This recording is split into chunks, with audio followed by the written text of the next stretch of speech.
Hey, how's it going, YouTube? I'm back in the video, and today I'm going to be talking about how the Los Angeles Lakers just put together one of the best off seasons of all time. Now, obviously, they didn't do it by adding a superstar. They did it in a unique way of building on their weaknesses and kind of making them into strengths, and pretty much just having the ideal off season, as good as you could do without adding another superstar to the roster. So I think personally, this is one of the most well done off seasons I've seen since I started watching the NBA, especially for a team that had so little to work with and they got so much better from which so little. So, I'm beginning to all those reasons in this video why I think this is one of the best off seasons ever. I'm beginning to all that. So if you do like the video at any point, hit the like button and the subscribe button. It'd mean the absolute world to me. Y'all been showing tons of support in the videos lately, and we're so close to 1.7k, and I cannot thank y'all enough. Can't wait till we get there, and can't wait till we keep going forward and keep building this family that we are growing. And yeah, so if you do like the video, any point, like button and subscribe button. Without further ado, without rambling too much, let's get right into this video. Alright, so the first thing I'm beginning to for this video is going to be that they made a championship team even better. And now you know the saying that if you're not getting better, you're getting worse. And a lot of championship teams, after winning a championship, will stay stagnant and will not get better, and they will just stay the same or even get worse by losing players. So I mean, really, for them to get better, that's already a huge plus and a huge W. But it's not even like they didn't lose players, because every championship team loses good role players, but the Lakers were able to lose role players like Rajon Rondo, JaVale McGee, Dwight Howard, Danny Green, and Avery Bradley, who were huge pieces of that team, and they were still able to get better, as they were able to add Sixth Man of the Year last year, Montrez Harrell from the Los Angeles Clippers, and the runner-up to the Sixth Man of the Year, Dennis Schroder. So they got two of the best bench players from last year, actually the top two bench players from last year, and they were able to get an upgrade over Rajon Rondo with Dennis Schroder, especially offensively, and an upgrade out of anyone on their bench in Montrez Harrell. So I mean, for them to even do that, that's a huge upgrade. And then yes, they lost JaVale McGee and Dwight Howard, but they added veteran presence and championship experience, I'm pretty sure, in Marc Gasol. So that is huge for the team. They added championship and veteran experience in Marc Gasol, and probably their starting center, two of the best bench players in the entire NBA year in and year out, and we're still able to add other players like Wesley Matthews, who is a very solid 3-and-D player. And I mean, for everything they lost, they were able to get so much more back. They regained everything they lost and got much more in return for that. Plus, they were able to keep guys like Kyle Kuzma, who is going to get better. People are quick to diss on Kyle Kuzma, but he's still a very solid bench player, and I mean, he's very young, so he does have room to develop, so he might as well get better. So that's pretty much going to be the first reason, is that they made their championship team even better. Despite losing players and losing very key players, they were able to lose them and replace them with even better and even probably much better players and significant upgrades in every position that they did lose. The only one you can argue that they are going to struggle in is backup center, but I mean, I don't think they're going to be running centers a lot. Marc Gasol will probably be the only center on the roster, and the rest after Marc Gasol comes out will just be them playing small ball like they did in the bubble. So I really don't think that them not having a center is going to affect them all that much, because we've seen in playoff time they will move Anthony Davis to the center, and Marc Gasol will most likely be coming off the bench or barely getting any minutes at all when it is come to playoff time, because when they do really need it, Anthony Davis goes to center, and that is when their most dangerous lineup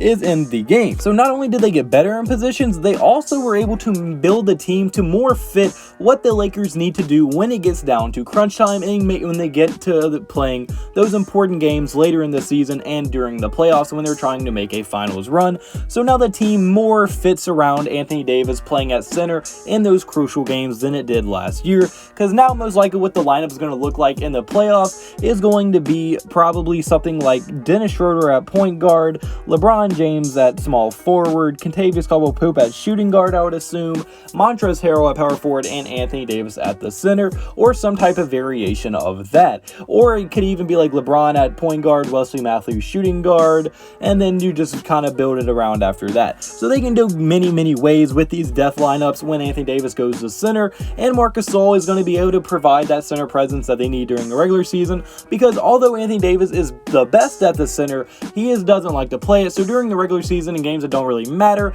Marc Gasol will probably be their starting center for the vast majority of the regular regular season. But now my second reason is going to be that they not only got better, but they made the Clippers worse. Now what I mean by this is obviously they stole Montrez Harrell from the Clippers, which was just an absolute steal in multiple ways. Because yes, they lost Harrell the player, the sixth man of the year, which is always going to hurt your team a ton, and they took him away from the Williams and made that bench look nowhere near as good as it used to be, but they made them do other two things. Montrez Harrell kind of like shocked the Clippers when he did that, so that's going to make the Clippers not trust anyone. They're probably like, oh, who's going to leave? Who's that? Like, who can I trust now? And they lost a big part of their team, a big personality, so they lost a ton when they lost Montrez Harrell. But not only did they have to do that, since they thought they were probably going to get Montrez Harrell back, they were probably looking at other free agents the entire time. But since he left, they had to go replace him, and they had to spend big money on Serge Ibaka, who, although is a great player, might not be on the same level as Montrez Harrell and really doesn't play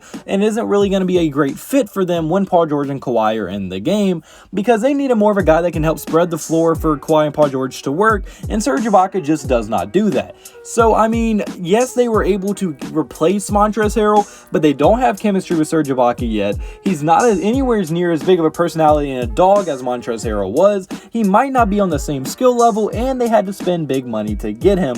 So, I mean, with all that being said, although they did replace Harrell, that them losing them hurts the Clippers than a lot of people are giving it credit for. I think that's going to be a very big deal for the Clippers going down, and especially in the crunch time and stuff, because I think Harrell fit the team much better than Serge Ibaka is going to fit this team. And now my last reason is going to be that they were able to turn a weak spot into a strength. As last year, like, although it wasn't a weak bench by any means, obviously it was good enough to win a championship, that was also not a strength of their team, because outside of their main guys, Alex Caruso, Markieff Morris, who was actually inconsistent at time, Kyle Kuzma, maybe Dwight Howard and JaVale McGee, but they didn't even use them two in the bubble much. So really, Markieff Morris, Alex Caruso, and Kyle Kuzma, outside of those three main guys, when it came down to the bubble, they didn't use many people, and they really didn't have consistent play out of anyone but really Alex Caruso, who was always a good defender. So I mean, that wasn't a particularly weak spot because they were all decent players, but it also wasn't a strength, and that was their main bench rotation.